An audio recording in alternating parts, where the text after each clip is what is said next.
az511.gov page. I like going to this page for the latest on traffic situations all around the state. And you can see Highway 260 right here remains closed because of the fire in both directions.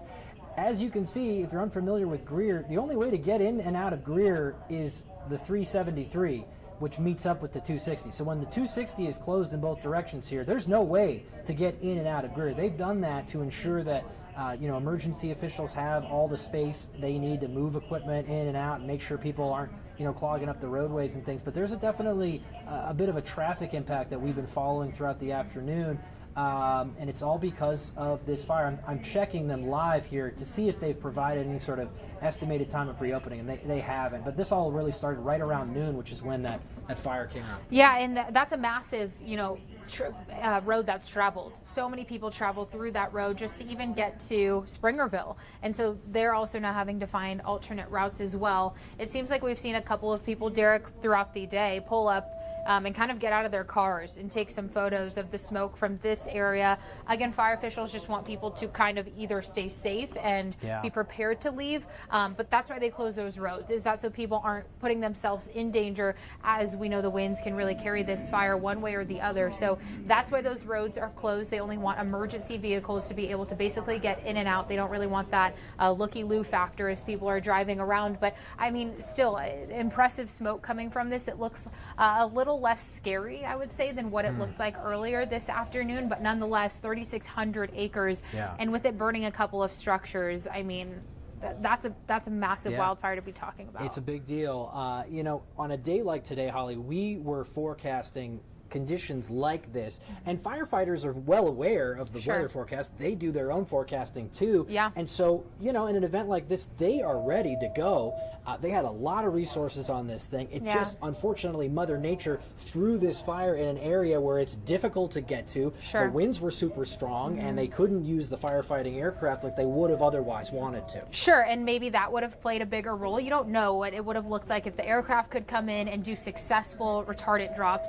That would be amazing. What they do have on these fires is what's called an incident meteorologist, an IM.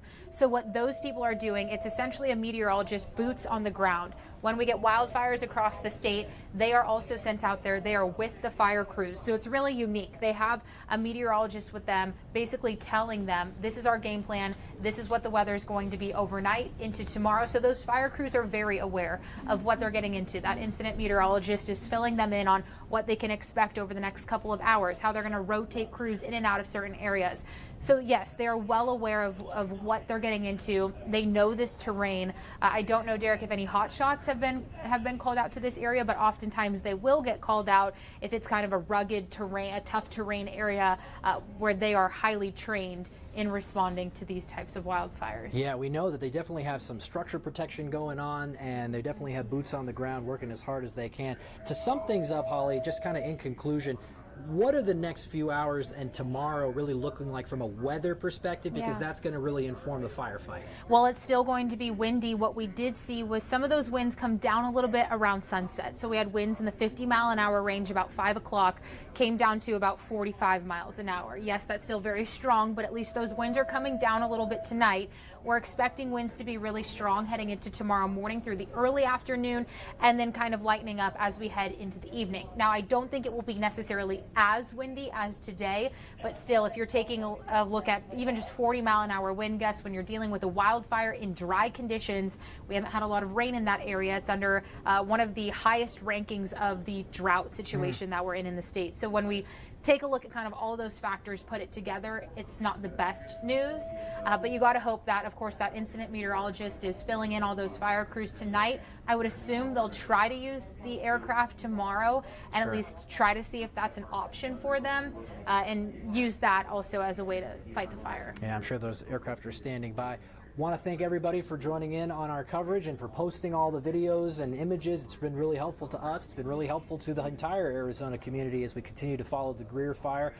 We will have much more coverage on azfamily.com and back on the news at 8 o'clock on Channel 3. So we hope you can join us then. For now, I'm going to attempt to sign us off, but thanks so much for watching.